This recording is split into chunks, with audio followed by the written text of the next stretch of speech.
ফাতিমাতুজ জোহরা রাদিয়াল্লাহু তাআলা আনহা, তিনি এমন আল্লাহ পাক তাকে এত ভালোবেসেছেন, যত সময় তিনি জান্নাতে কদম না দিবেন কারো যাওয়ার হুকুম নাই।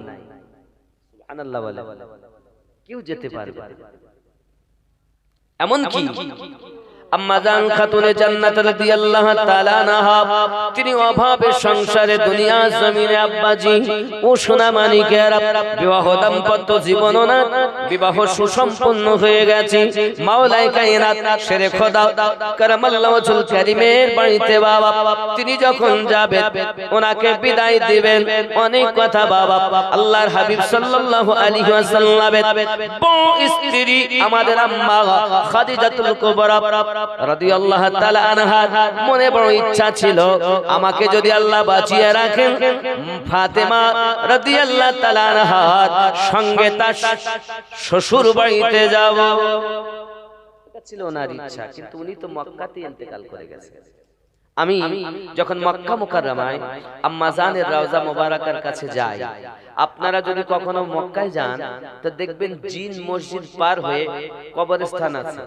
এই কবরস্থানটা আগে একটাই ছিল, এখন আবার মিডল থেকে রাস্তা হয়ে গেছে, দুটো ভাগ করে দিয়েছে। লাস্টের সাইডে আম্মা জানের রওজা আছে। তো বাবা কই শান্তি আম্মা জানের রওজার কাছে, তিনি আমাদের আম্মা, বড় আম্মা। जो ज़माने में सबकी बड़ी माँ रही, जिसके घर की तरह कोई घर ही नहीं। अम्मा जान এত শান্তি। আব্বাজি আমার সোনা মানিকের আম্মা ফাতিমাতুজ জোহরা রাদিয়াল্লাহু তাআলা আনহা, ওনার কলিজার টুকরা 4 নাম্বার কন্যা, বড় কন্যার নাম হযরতে আপনার কিনা যায়েনব, মেজো কন্যা উম্মে রোকায়া, সেজো কন্যা উম্মে কুলসুম, ছোট কন্যা আম্মা ফাতিমাতুজ জোহরা রাদিয়াল্লাহু তাআলা আলাইহিম আজমাইন। এই সোনা মানিক আমার পৃথিবীর জমিনে আম্মা জানের জীবন চরিত্র এত সুন্দর, জীবনে তাহাজ্জুদ নামাজ কাজা হয়নি। বাবা আমার ইমাম পাকরা যখন জন্ম নিয়েছেন, তারপর মুহূর্তে উনি নামাজ আদায় করেছেন। জোহরে সন্তান জন্ম নিলেন, আসরের নামাজ আম্মা জান আদায় করেছেন। তিনি হলেন পবিত্র মহিলা, পবিত্র মা। আল্লাহ পাক সূরা আহজাবের 33 নম্বর আয়াতে বলেছেন, ইন্নামা ইউরিদুল্লাহু লিইযহিবা আনকুম রিজসা, আল্লাহ পাক তাদের থেকে নাপাকি দূর করেছে। যুবক, এর জন্য এমন কোন মা পৃথিবীতে নাই সন্তান জন্ম নেওয়ার পরে নামাজ আদায় করে। আম্মা জান তিনি নামাজ আদায় করেছেন। ও সোনা মানিকা আমার, এখন আমার নবী পাক বলেন, ফাতিমা আমি তোমাকে তোমার শ্বশুর বাড়ি পাঠাবো। হযরত আলী কারামাল্লাহু ওয়াজহুল কারীমের ছোট্ট একটি ঘর। বাবা আমার পা যদি লম্বা করেন তাহলে দরজার বাইরে পা গুলো আপনার চলে যায়।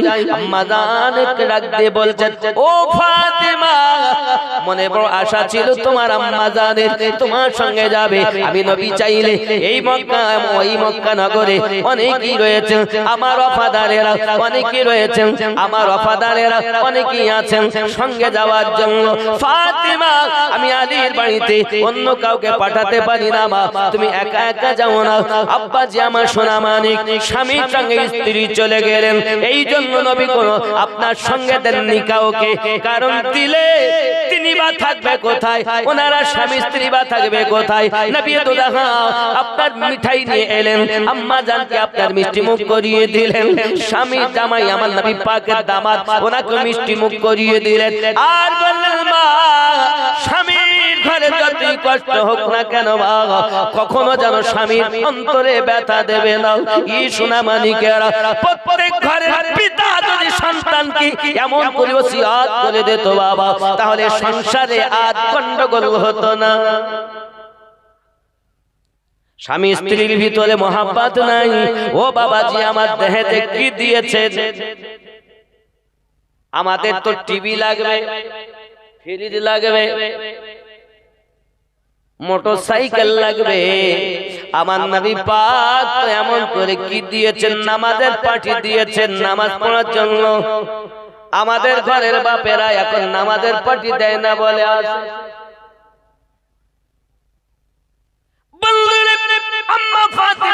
যোহরা রাদিয়াল্লাহু তাআলা আনহা স্বামীর ঘরে গিয়েছেন খুব কষ্ট করে। ওই স্বামীর ঘরে খাওয়া হয় না, 2 দিন 3 দিন খাওয়া হয় না। তাহাজ্জুদ নামাজ তবু কোনো দিনের জন্য কাজা হয়নি, কোনো দিনের জন্য ইবাদতে ত্রুটি হয়নি। আব্বাজি আমার খেয়াল করুন, ওনার জিন্দেগিটা অনেক লম্বা।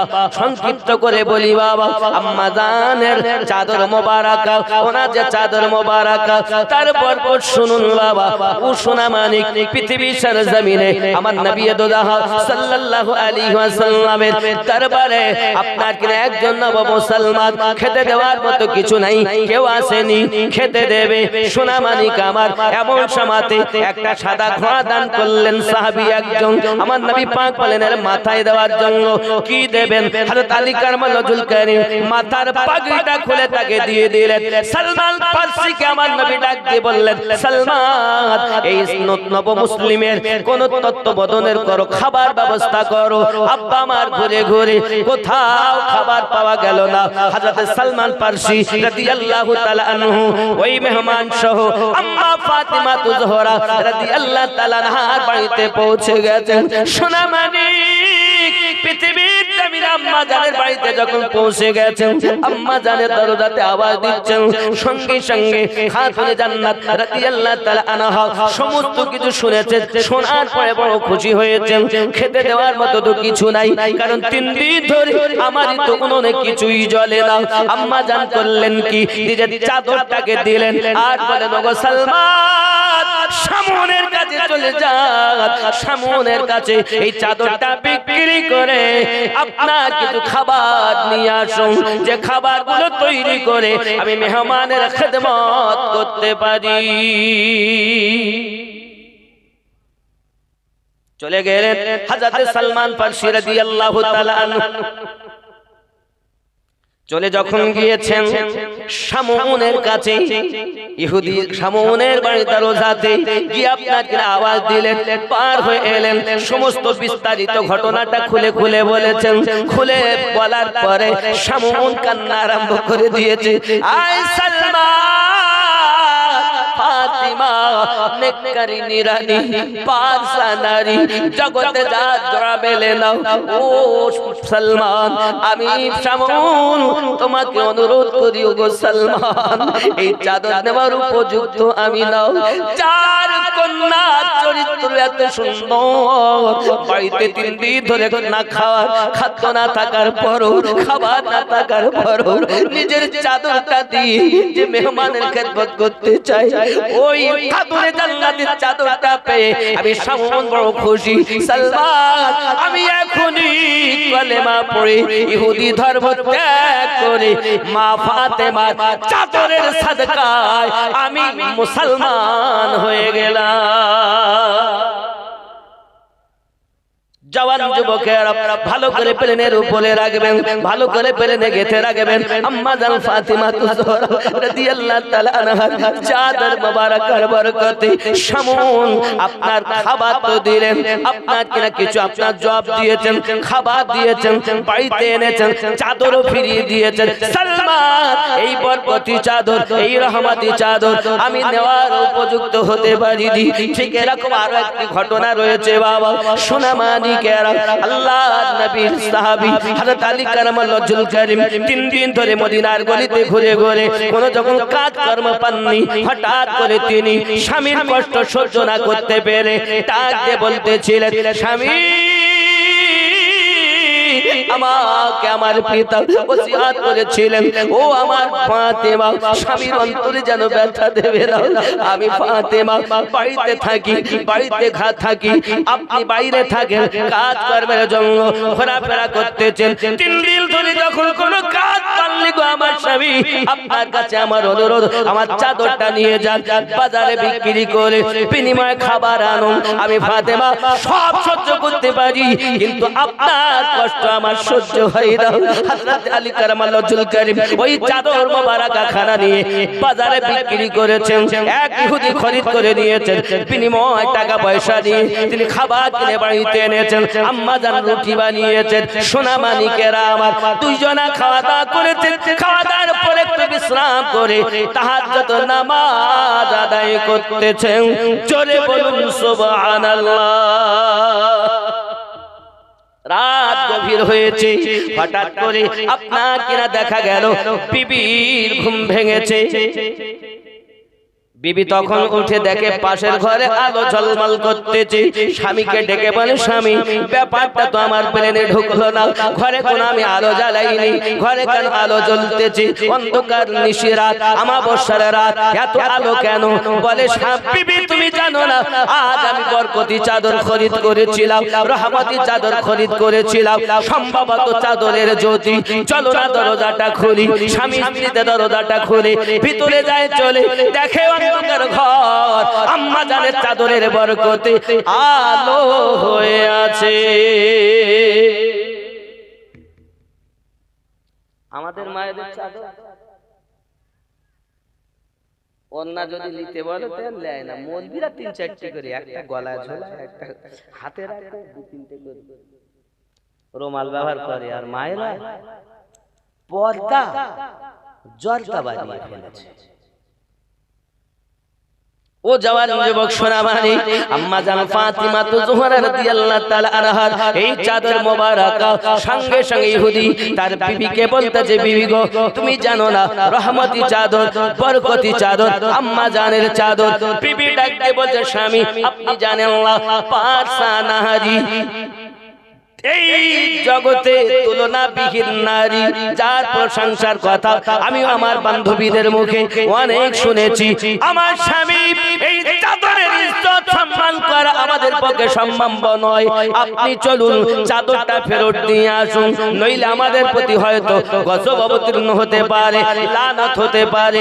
চলুন না রাতের বেলাতেই যাব। স্বামী স্ত্রী দুইজনাতে চাদর মোবারকা নিয়ে রাস্তা দিয়ে রওনা দিয়েছেন। কোন লাইট নাই, চাদরের জ্যোতিতে রাস্তা পরিষ্কার দেখা যায়। সরকারে আলা হযরত বলে, তেরে নসলে পাক মে হে बच्चा बच्चा नूर का, तू है आईने नूर तेरा सब घराना नूर का।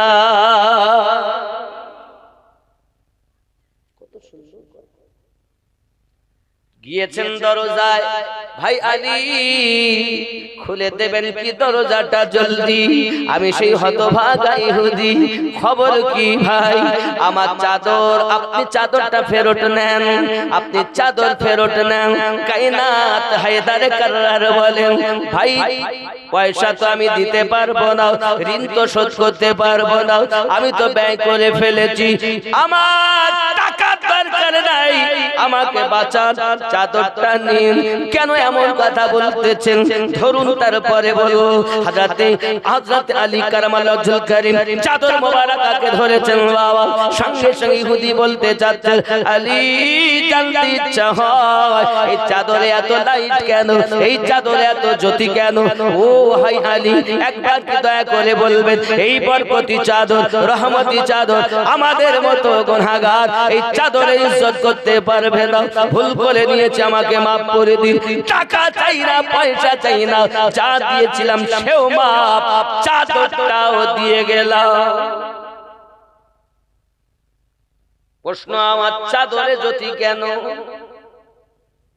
যদি দয়া করে একবার বলতেন। সঙ্গে সঙ্গে মাওলায়ে কায়নাত বলছেন, ভাই হতে পারে এটা আমার বিবি জিন্দেগিতে আজ পর্যন্ত তাহাজ্জুদ নামাজ কাজা করেননি। সুবহানাল্লাহ বলো। আর আমাদের মায়েদের এক ওয়াক্ত নামাজ হয় না, সিরিয়াল কাজা হয় না, কিন্তু নামাজের ঠিক থাকে না।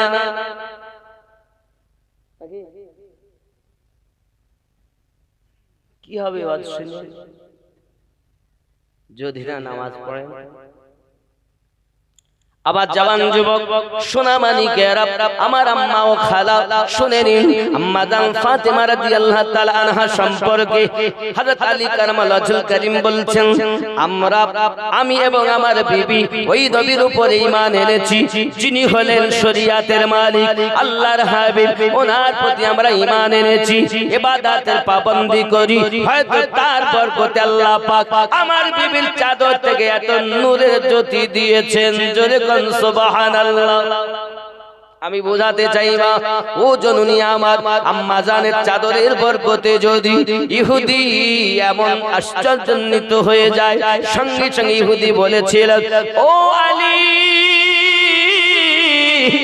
আমাদের ঘরকে এই চাদর শুধু আলো করিনি, আমাদের হৃদয়ের ঘরটাকে আলো করে ফেলেছে। ও আলী, যার বিবির চাদর এত সুন্দর, না জানি তার পিতা মুহাম্মদুর রাসূলুল্লাহ সাল্লাল্লাহু আলাইহি ওয়াসাল্লাম কত সত্য সুন্দর নবী হবে। আমরা স্বামী আর স্ত্রীতে কলেমা পড়ে মুসলমান ধর্ম গ্রহণ করে নেব।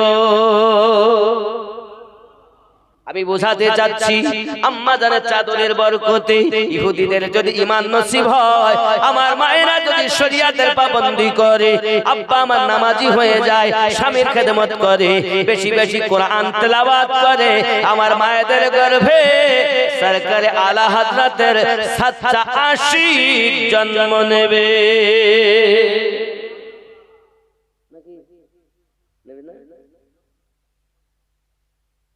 এখন যা পরিবেশন চোখ বুঝি ওয়াজ করার মতো, বুঝতে পেরেছেন?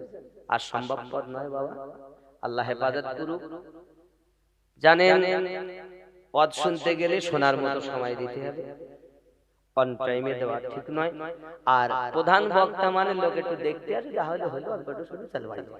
শীতের রাত, ঠান্ডা তো কম না, ঠান্ডার রাত। এর জন্য বাবা আমি অনুরোধ করবো মায়েদেরকে, মা স্বামীর সেবা করো।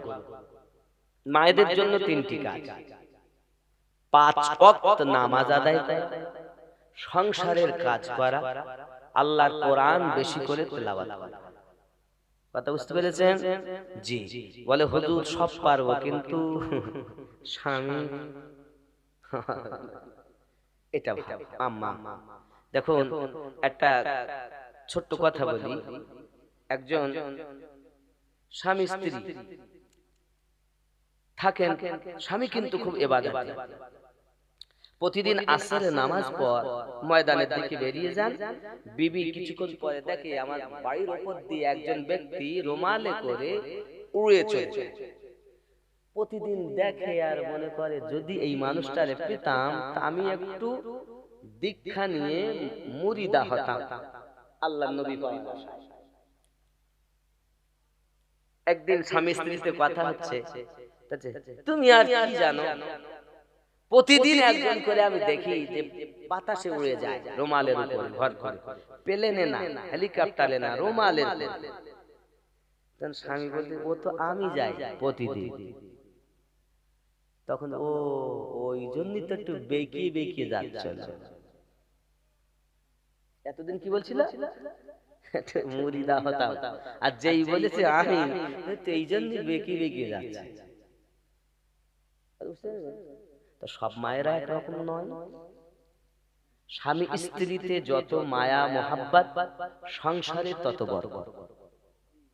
কথা বুঝতে পেরেছেন? 3 জন সাহাবী আলোচনা করছেন। একজন সাহাবী বলছেন, আমি দুনিয়ায় সবথেকে বেশি যুদ্ধের ময়দানে শিরকাত করেছি, আমি সবথেকে শ্রেষ্ঠ। আর একজন বলছেন, আমি প্রতিদিন তাহাজ্জুদ নামাজ আদায় করি, আমি শ্রেষ্ঠ। আর একজন বলছেন, না না আমি শ্রেষ্ঠ। আপনি বলে, আমি সবথেকে বেশি দান করি, আমার মতো দানি আর কেউ নাই। প্যারা নবী সাল্লাল্লাহু আলাইহি ওয়াসাল্লাম ঘর মোবারকা থেকে বাইরে এলেন, আমার নবী পাক বলছেন, শুনে রাখো, ওই ব্যক্তি তোমাদের মধ্যে সবথেকে উত্তম যে তার স্বামী স্ত্রীর কাছে উত্তম। যে স্বামী স্ত্রীর কাছে উত্তম, ওই নারী সব থেকে দুনিয়ায় উত্তম যে তার স্বামীর কাছে উত্তম। কথা বুঝতে পারেননি? খালাতো ভাই এসেছে, মামাতো ভাই এসেছে, ডিম সিদ্ধ করে দেয়, বলে খাও। খালাতো ভাই বলে হ্যাঁ রে বুবু, তুই তো অনেকদিন আমার বাড়ি যাসনি, দেখা হয় না, হা কর, তুই হাফ খাবি আমি হাফ খাবো। সাদ্দামের বাপ ডিমের গন্ধ পাইনি, আর ফুফাতো ভাই খালাতো ভাই 2-5টা করে ডিম খায়। খালাতো ভাইয়ের সঙ্গে গল্প করলে গোনা হবে বরঞ্চ, আর স্বামীর সঙ্গে মিষ্টি আলাপ 1 ঘন্টা করলে 1 বছরের নেকি সওয়াব লেখা হবে।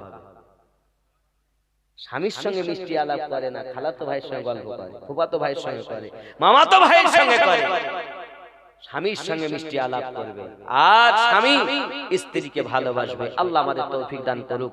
ইহদিনাস সিরাতাল মুস্তাকিম, সিরাতাল লাযিনা আন'আমতা আলাইহিম গায়রিল মাগদুবি আলাইহিম ওয়ালাদ-দাল্লিন।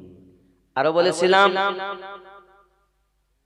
মান ইয়াহদিল্লাহু ফাহুয়াল মুহতাদি ওয়া মান ইউদ্লিল ফালান তাজিদ লাহু। এগুলো কি গো দিয়েছেন এনারা? মহিবুল হোসেন 2000, মুজিবুর রহমান 3000, সোহরাব আলী কত, এটা মেহরাব আলী কত, 3000, আখতার রহমান শ্রীরামপুর 3000, খাদিমুল ইসলাম 5000, আশরাফুল আলম শ্রীরাম 5000। নারে তাকবীর, নারে রিসালাত, একটু সালাতু সালাম ইয়া নবী।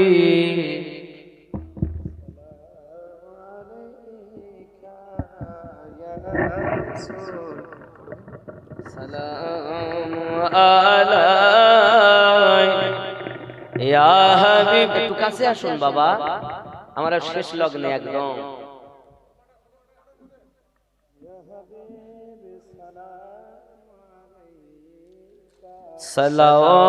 সালাওয়াতুল্লাহ ইয়া রাসূলুল্লাহ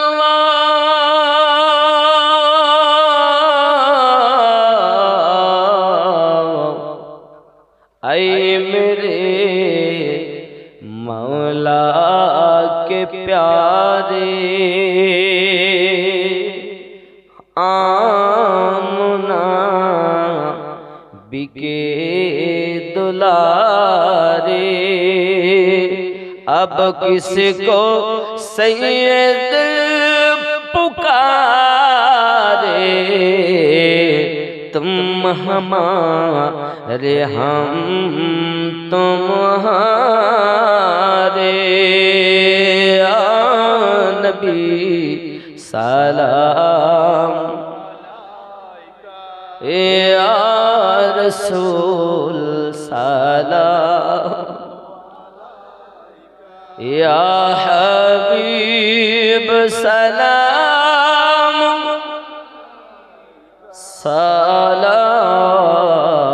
सलावतुल्लाह या रसूल अल्लाह उम्मतेर दर्दी नबी जी आमार तुमी जे घुमाओ ना राते দেখা দাও আশিকদের সাথে ডেকে নাও তোমার রওজাতে